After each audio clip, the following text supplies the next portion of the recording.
నిత్య పూజను సింపుల్ గా ఎలా చేసుకోవాలి అనే సిరీస్ లో సంకల్పం తర్వాత ఈ షోడశ ఉపచారాలు మొదలయ్యే ముందు ధ్యానంతో మొదలు పెడతాం. కానీ దానికంటే ముందు మీకు వినాయకుడికి సంబంధించిన ఏదైనా శ్లోకం వస్తే చదువుకోండి. ఇక్కడ శుక్లాంబరధరం కానీ ఏది రాకపోతే వినాయకుడిని చూసి విఘ్నేశ్వరాయ నమః అని ఒక దండం పెట్టుకోండి. ఇప్పుడు శివుడికి సంబంధించిన చాలా ధ్యాన శ్లోకాలు ఉంటాయి. ఉన్న వాటిలో చాలా మందికి తెలిసింది చాలా సింపుల్ది నేను పిక్ చేసుకుని మీకు చెప్తున్నా.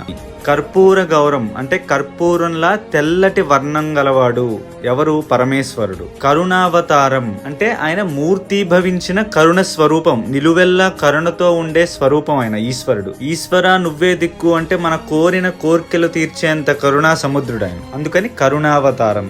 తర్వాత సంసార సారం అంటే ఈ పుట్టడం, పెరగడం, చనిపోవడం అనే ఈ సృష్టి నియమాలన్నింటికీ మూలం శివుడు. ఈ సృష్టికే మూలం శివుడు, అందుకని సంసార సారం ఆయన. భుజగేంద్రహారం అంటే వాసుకి అనే మహాసర్పాన్ని మెడలో ఆభరణంగా ధరించినవాడు.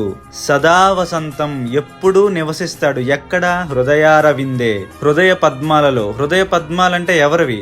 ఆయన భక్తులవి. ఎవరైతే పరమేశ్వరుని తన గుండెల్లో పెట్టుకుని ఆరాధిస్తారో వాళ్ళ హృదయాల్లోనే ఆయన నివసిస్తాడట.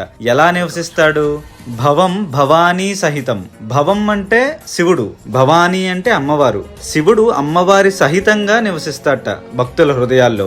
ఎందుకంటే శివుడు అమ్మవారు ఎప్పుడూ వేరువేరుగా ఉండరు, వాళ్ళిద్దరూ ఒకటై ఉంటారు. అందుకే అర్ధనారీశ్వరులు అంటారు వాళ్ళని. అలా భవానీ సమేతుడైన పరమేశ్వరుణ్ణి మనం కళ్ళు మూసుకుని ధ్యానిస్తూ ఆయనకి నమస్కరించాలి. మీరు కళ్ళు మూసుకుని చదువుతుంటే కర్పూర గౌరవం అనగానే తెల్లటి పరమేశ్వరుడు, కరుణావతారం అనగానే శాంతమూర్తి అయి కూర్చుని ఉన్న పోస్చర్ గుర్తు రావాలి. సంసార సారం అనగానే ఈ సృష్టి మొత్తం ఆయనగా కనబడాలి మనకి. భుజగేంద్రహారం అంటే ఆయన మెడలో ఉండే వాసుకి మనకి కనిపించాలి. సదా వసంతం అలా సృష్టి మొత్తం వ్యాపించి ఉన్న పరమేశ్వరుడు నీ హృదయంలో ఉన్నాడు అని భావించాలి. మళ్ళీ నీ హృదయంలో ఎలా ఉన్నాడు? భవం భవానీ సహితం నమామి. ఆ పరమేశ్వరితో కలిపి ఉన్న పరమేశ్వరుడు నీ హృదయంలో ఉన్నట్లుగా భావించి ఆయనకి నమస్కరించాలి. ఇలా ధ్యానం చేయాలి కళ్ళు మూసుకుని.